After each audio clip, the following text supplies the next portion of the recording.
Hi, Tom.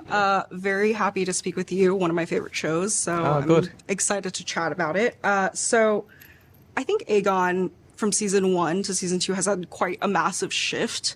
How do you think, I feel like there are moments where if you told me season 1, he's actually a pretty decent ruler, I would have been like, no, that doesn't seem right. But he actually does seem to be, somebody who cares about the small folk, or at least outwardly. Mm-hmm. What is it like playing a character who is so complicated and has so many of these very sharp, angular layers to him? Yeah, that's a good way of putting it, because there's no sort of easy flow from one to the next, is there? It's great fun, is the honest answer, for an actor to be able to take on a role like Aegon, because he is unpredictable. Every day is different.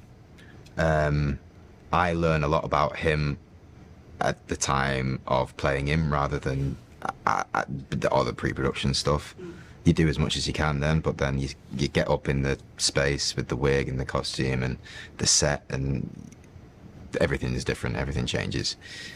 So yeah, it's a great challenge. He's exhausting in every way you can imagine, but it's the challenge of a lifetime, and I welcome it with open arms. It's a good way of putting it.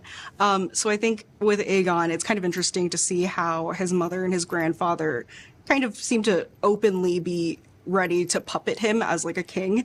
Do you think we're going to see him? Do you see him as somebody who's pushing back against this sort of manipulation, or do you think he's still in this state where he feels like he can trust those two to guide him? I think it takes him a while to see that he's being manipulated.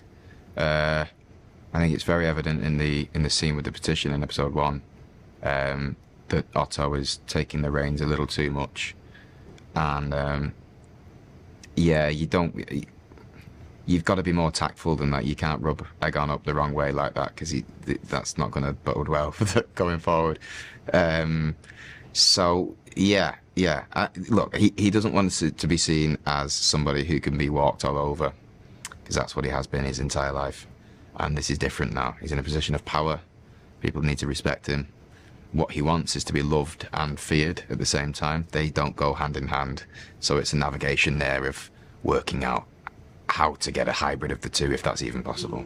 Well, I mean, that is something that Damon mentioned last season too, that you have to be loved and feared. So it's a good aspiration, but not easy to walk that line. So I'm curious, we get to see Aegon as a dad, which I think is very cute. The little kid who plays Jaehaerys is adorable. Can you tell me, the thought process behind approaching that, playing a father and playing fatherhood? And obviously, I won't get into the details, but like the burdens, I guess, of fatherhood and like tragedies that might strike as a father. I mean, we don't get too much into Aegon as a dad.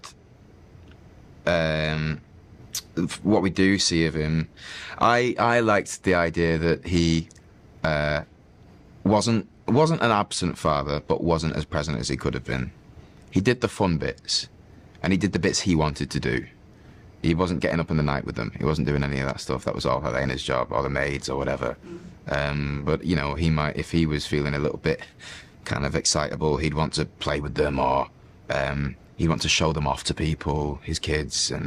But I genuinely feel like he grew very fond of both of his children, and yeah, look, people have this impression of him that he's a psychopath, and he's just all darkness and he's all cold. And I think he has made decisions that sort of warrant that opinion, but I disagree. I think he's way more complex, and I think he is an empath at the end of the day. He's capable of love, which surprises people.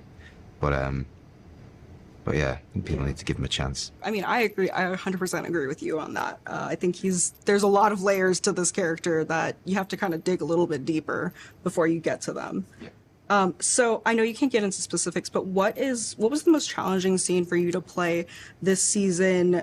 And can you chat a little bit about how you overcame that? You don't have to go into specifics, but I'm interested in hearing. Yeah, I mean, there's a scene in episode 2 that was very taxing and tiring for lots of reasons, emotionally and physically.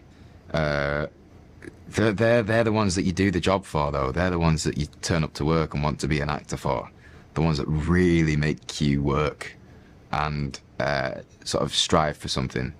And that was difficult on a number of levels, just because of the time it took, but also the levels of the amount of sort of emotional investment that it required to get an authentic performance. And but it was made a lot easier than it could have been by our fantastic director, Claire Kilner, who gave me all the space and all the time that I needed to get somewhere. Just a final question. I'm curious, you as an actor, if you could play one other character on this show on the other team, so Team Black. The other team? Yes. Don't do that to me. Okay. I can't. We got to separate these team disloyalties. You have to come together. Rhaenyra, probably. Okay. Because I think she is as complicated. She gets tarred with a positive brush, but I think there's a darker underbelly to her. I agree. Well, thank you so much for speaking with me. I can't wait for people to watch the series. Oh, great. Nice one. Thank you. Thank you. Cheers.